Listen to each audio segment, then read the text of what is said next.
qui est spécial dans ce voyage, c'est le désert.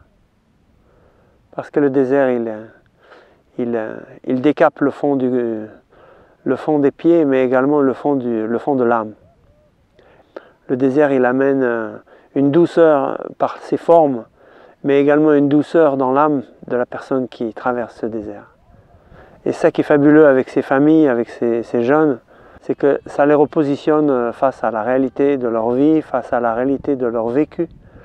Et puis là, les enseignements qui sont donnés par Xavier, par d'autres personnes, les atteignent encore plus parce qu'on est dans la pureté, loin des tablettes, loin du téléphone, loin de ce qui préoccupe l'esprit. Et là, on est dans l'essentiel.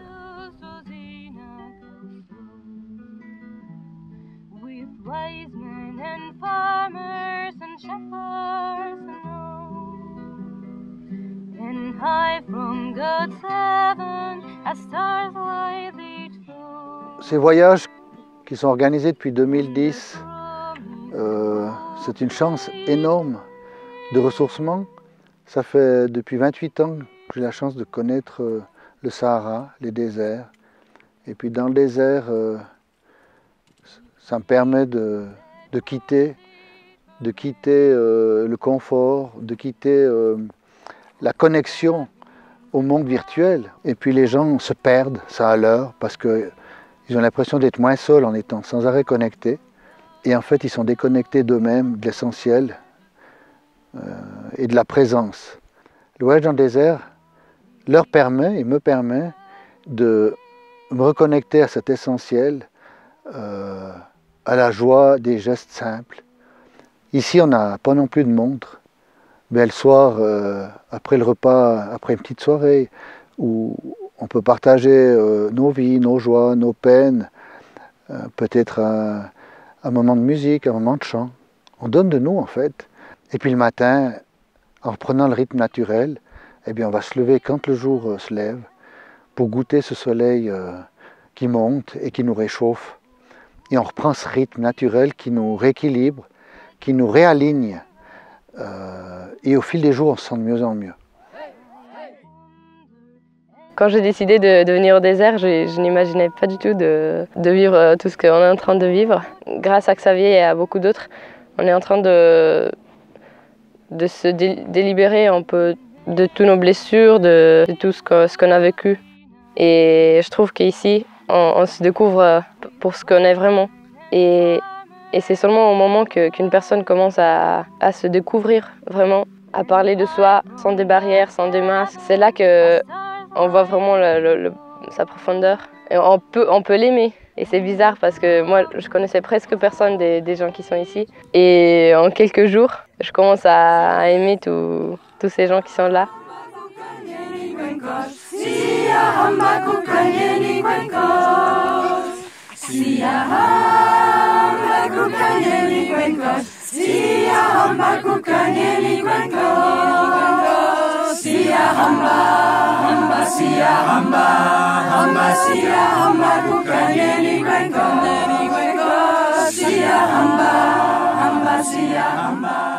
Le désert, c'est vraiment incroyable parce qu'on est face à tout ce qui est grand. On va au sommet d'une dune et on voit l'infini en fait qui s'étale devant nous. Et la même chose le soir quand on est couché et qu'on regarde les étoiles. Une telle pureté dans le ciel et une telle justement grandeur. Et ce qui est beau aussi dans le désert, c'est ce silence, ce recueillement en fait qu'on peut faire. Du coup, on peut faire un petit ménage dans notre vie, se dire voilà, ça c'est pas forcément important. Et voir ce qui est vraiment important dans notre vie.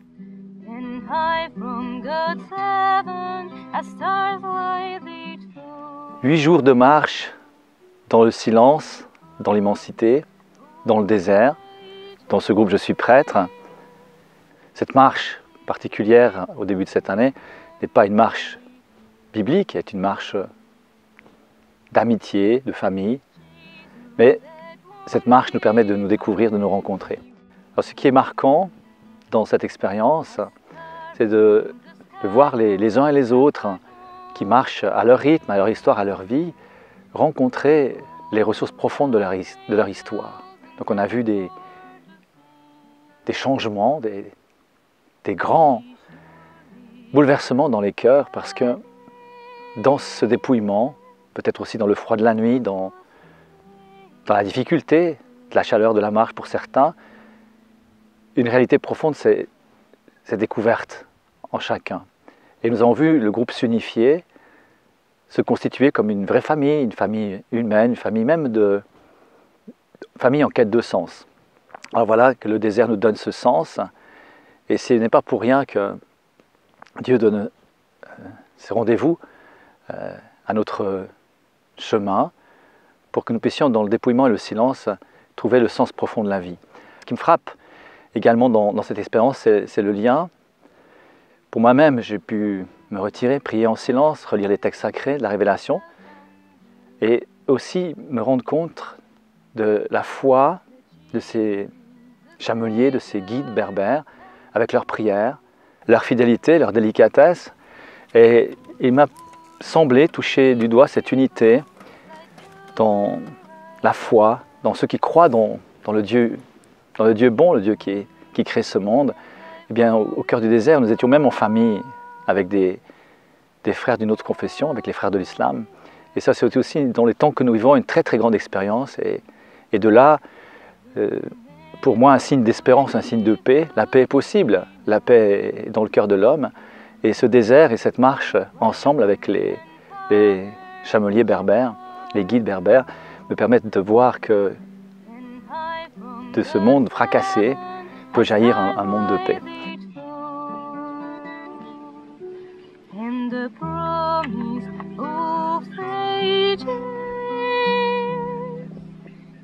Moi, je peux dire qu'à chaque désert, je vais mieux et je ressors du désert mieux. Et je suis l'élément qui permet cette connexion, en fait. En posant mes pieds sur le sol, je fais le lien, moi, entre la terre et le ciel. Et en faisant le lien, je fais passer à travers moi l'énergie, les émotions, la vie, en fait. Mon mental, ma pensée continue va se calmer naturellement. Et puis, je vais pouvoir trouver du sens.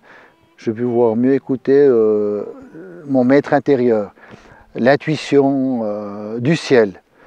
Et puis, en faisant ce travail, eh bien, je vais arriver après mieux à me connecter à l'autre, aux autres. Et il y a la bienveillance qui va s'installer. Cela me nourrit et me donne ensuite les ressources, l'énergie pour la suite de mon chemin. He surely could have had it.